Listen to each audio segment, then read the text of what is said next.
नमस्कार, मैं doctor Dilip Kumar, assistant professor, guest faculty, Vidya Bhavan Mahila college Siwan से। छात्रों, आज हम लोग राष्ट्रवाद एवं राष्ट्रवाद के उदय के कारणों के बारे में पढ़ेंगे। यह बहुत ही अति महत्वपूर्ण टॉपिक है और बराबर परीक्षाओं में पूछा जाता है। तो आइए हम लोग राष्ट्रवाद के बारे में जानते हैं। सबसे पहले तो राष्ट्रवाद किसी भौगोलिक सीमा के अंतर्गत जो रहने वाले लोग होते हैं और उनके मध्य में जो एकजुटता या समन्वय होती है उसे ही राष्ट्रवाद कहते हैं। और यह एकाएक नहीं बल्कि धीरे धीरे बढ़ते हुए अपने स्वरूप में आता है। सामान्य अर्थों में राष्ट्रवाद एक भौगोलिक सीमा के अंतर्गत रहने वाले लोगों के बीच राजनीतिक, सामाजिक, आर्थिक और सांस्कृतिक आधार पे सभी या किसी एक भी आधार पर जो उनमें एकता की भावना पाई जाती है उसे ही राष्ट्रवाद कहते हैं। अर्थात इस प्रकार से हम देखें तो राष्ट्रवाद में एक भौगोलिक सीमा और एक ऐतिहासिक विकास की परंपरा, मतलब कि राष्ट्रवाद जो है वह एकाएक नहीं बल्कि क्रमिक विकास के रूप में यह इसका विकास होता है। और पुनः इसमें जो है समुदायों के बीच राजनीतिक, सामाजिक, आर्थिक आधार पर जो है उन लोगों में एकता होता है। तो ये इस प्रकार से राष्ट्रवाद के आवश्यक अंग हैं। अब आइए हम लोग देखते हैं भारतीय संदर्भ में कि राष्ट्रवाद के उदय के क्या कारण थे। तो जैसा हम लोग जानते हैं कि भारत जो है 1947 के पूर्व और 1757 से यूँ कहा जाए 1947 के लगभग तक भारत अंग्रेज़ों के अधीन रहा था। और भारत यहाँ पर जो भारत में है उनका अंग्रेज़ों का शासन चल रहा था और कई ऐसे उस समय घटनाएं घटी, राजनीतिक, सामाजिक, आर्थिक, धार्मिक, कई इस प्रकार से घटनाएं या आंदोलन चले जिसके वजह से भारतीयों में राष्ट्रीयता का उदय हुआ। तो सबसे पहले हम लोग आइए जानते हैं सामाजिक कारण को। सामाजिक कारण, उस समय कई ऐसे सामाजिक धार्मिक सुधार हुए जिसके वजह से लोगों में जागरूकता आई और जो लोग, यहाँ के लोग जो कुंठित भावना जिनमें थी और उनके मन में संकीर्णता की भावना थी तो वो उससे बाहर निकल पाए। राजा राम मोहन राय ने 1815 ईस्वी में आत्मीय सभा की स्थापना की जिसका उद्देश्य था समाज में फैली बुराइयों को दूर करना। इसके अलावा उन्होंने 1828 ईस्वी में पुनः ब्रह्म सभा की स्थापना की, ब्रह्म समाज की स्थापना की, जिनका भी उद्देश्य जो है समाज में फैले बुराइयों को दूर करना, मूर्ति पूजा एवं बहुदेववाद का विरोध करना था। तो इस प्रकार से राजा राम मोहन राय ने भारतीयों में जागृति लाई। इसके अलावा पुनः स्वामी विवेकानंद, ईश्वर चंद्र विद्यासागर एवं अन्य लोगों ने भी कई संगठनों का निर्माण किया और लोगों में उसके माध्यम से लोगों की जो संकीर्णता थी उसको दूर किया और लोगों में जन जागृति लाने का काम किया। इसमें जो महत्वपूर्ण योगदान है दयानंद सरस्वती का एक बड़ा ही महत्वपूर्ण योगदान है, जिन्होंने 1875 ईस्वी में आर्य समाज की स्थापना की।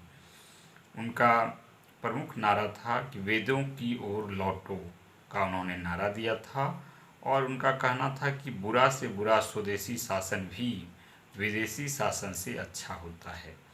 भारत भारतीयों के लिए, इस प्रकार से इनके द्वारा कई बातों को भारतीयों के बीच में रखा गया, भारतीयों में आत्मगौरव जगाया गया, जिससे धीरे धीरे भारतीयों में राष्ट्रवाद पनपने लगा और अंततः भारत को आज़ादी मिली। इसके अलावा भी और कई संगठन बने जिन्होंने सामाजिक सुधार, धार्मिक सुधार आंदोलन चलाया और लोगों में, भारतीयों में जन जागरूकता लाई।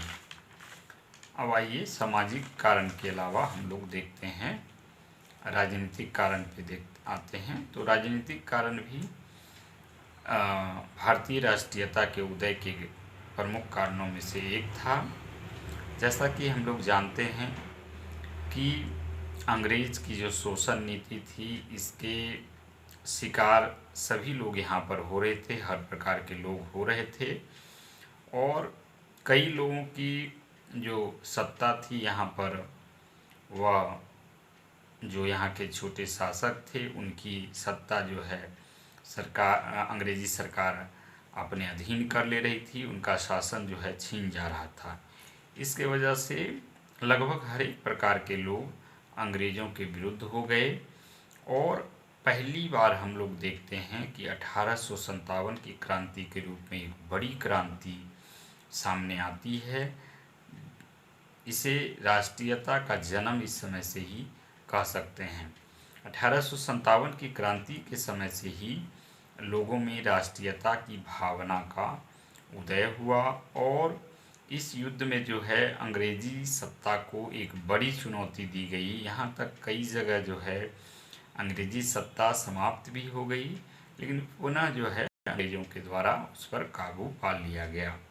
इसका 1857 की क्रांति जो है उसके सबसे बड़े परिणाम के रूप में जो परिणाम आया वह था राष्ट्रवाद का उदय।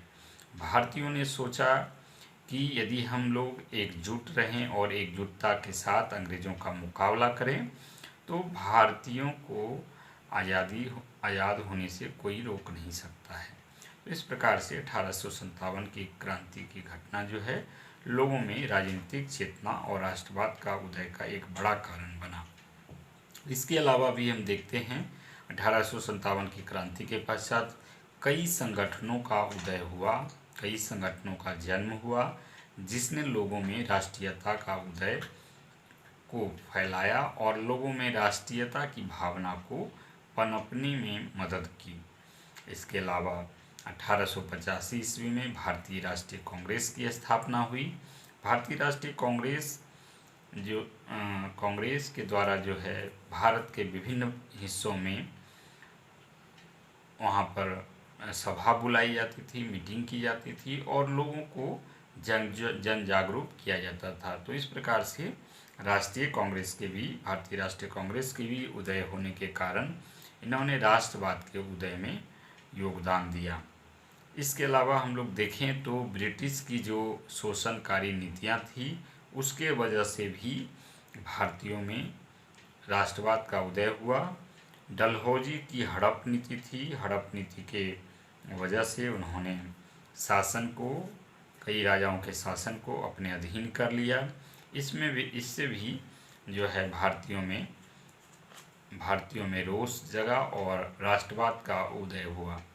इसके अलावा वेलेज़ली की सहायक नीति, जिसके तहत भी कई राजवरों की सत्ता का लोप कर दिया गया, इसके वजह से भी उनमें और भारत की आम जनता में रोष उत्पन्न हुआ। इस प्रकार से जो है हम देखें तो अंग्रेज़ों की शोषण नीति जो है राष्ट्रवाद के उदय में एक बड़ा कारण बनी। इसी प्रकार से इल्बर्ट बिल और कई अन्य अंग्रेज़ों के द्वारा जो सुधार किए गए वो भारतीयों के विरुद्ध था, वह उसमें भारतीयों का हित नहीं था। और इसके वजह से भारतीयों में एक चेतना आ गई कि जब तक अंग्रेज़ों से छुटकारा नहीं पाया जाता है तब तक जो है भारतीयों का कल्याण नहीं हो सकता है। इस प्रकार से भारतीयों में राष्ट्रवाद का उदय हुआ। अब आइए आर्थिक कारणों के बारे में जानते हैं। तो आर्थिक कारण भारत में जो है कृषि एवं उद्योग दोनों क्षेत्र में जो अंग्रेज़ों की नीति थी, ब्रिटिश की नीति थी, ईस्ट इंडिया कंपनी की नीति थी, वह शोषणकारी थी। कृषि भारत जो है कच्चे माल का उत्पादक बन गया था, वैसे ही वस्तुओं के उत्पादन को बल दिया जाता था जिन वस्तुओं के कच्चे माल से अंग्रेज़ों को ज़्यादा से ज़्यादा मुनाफा हो और उन वस्तुओं का निर्माण कर पुनः वो अपने देश इंग्लैंड से वापस भारत को लाते थे।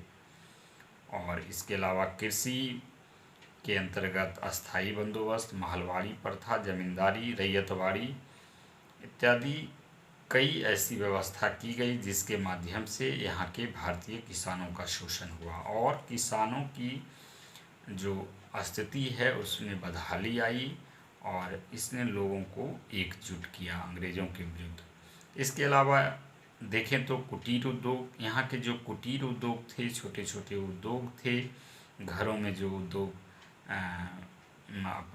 किए जा रहे थे, उद्योगों से उत्पादन हो रहा था, लोगों को रोजगार मिला हुआ था।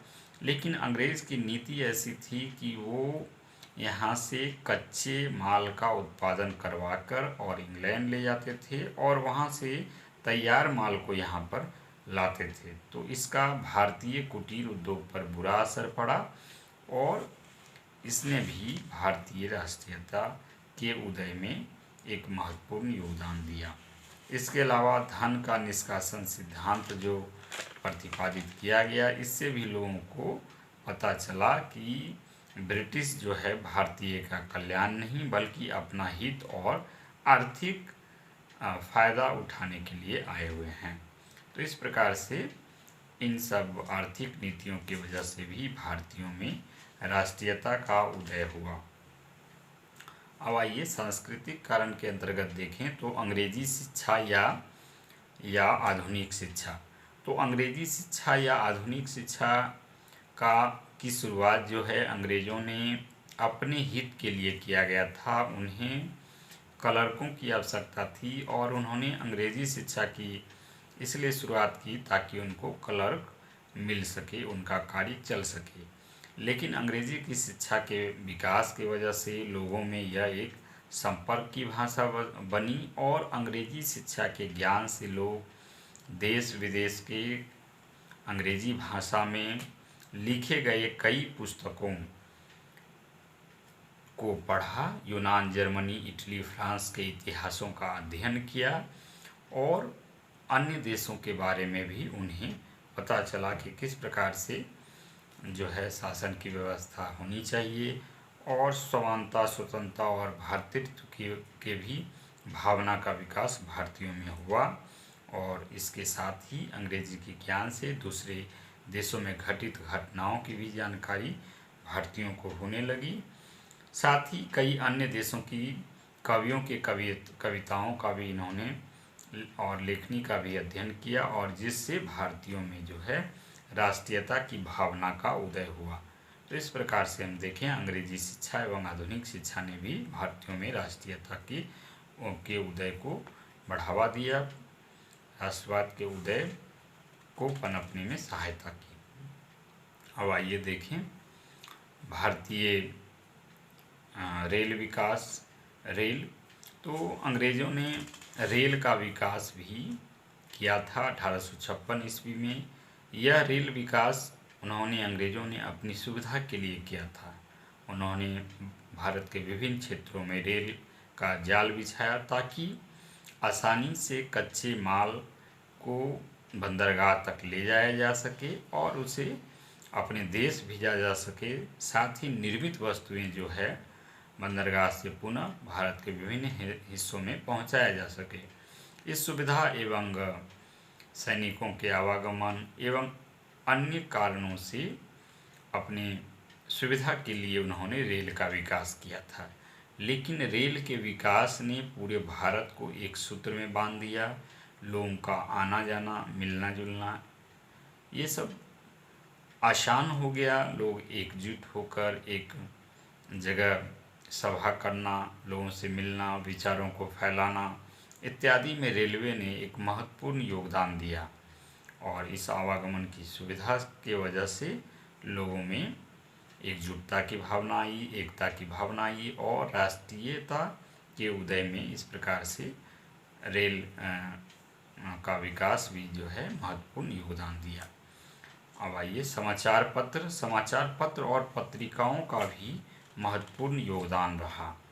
कई यहाँ के जो नेता थे उन्होंने समाचार पत्र पत्रिकाओं को निकालना शुरू किया, जिसमें राजा राम मोहन राय, गांधी जी एवं अन्य कई यहाँ के जो नेता थे, बुद्धिजीवी थे, उन्होंने पत्र पत्रिका का संपादन करना शुरू किया और इसके माध्यम से भारतीयों को इन्होंने जगाया।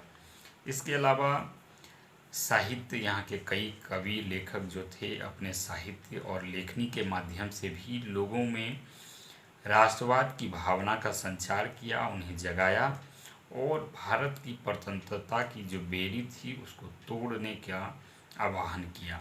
तो इस प्रकार से समाचार पत्र, पत्रिका एवं साहित्य का विकास जो है, साहित्य के लेखनी के द्वारा भी लोगों में एक अच्छी जन जागरूकता आई और लोगों को एकजुट किया इसने, और भारत में राष्ट्रवाद का भारतीयों में राष्ट्रवाद का उदय हुआ। इसके अलावा सांस्कृतिक महोत्सव ने भी भारतीयों में राष्ट्रवाद का उदय किया।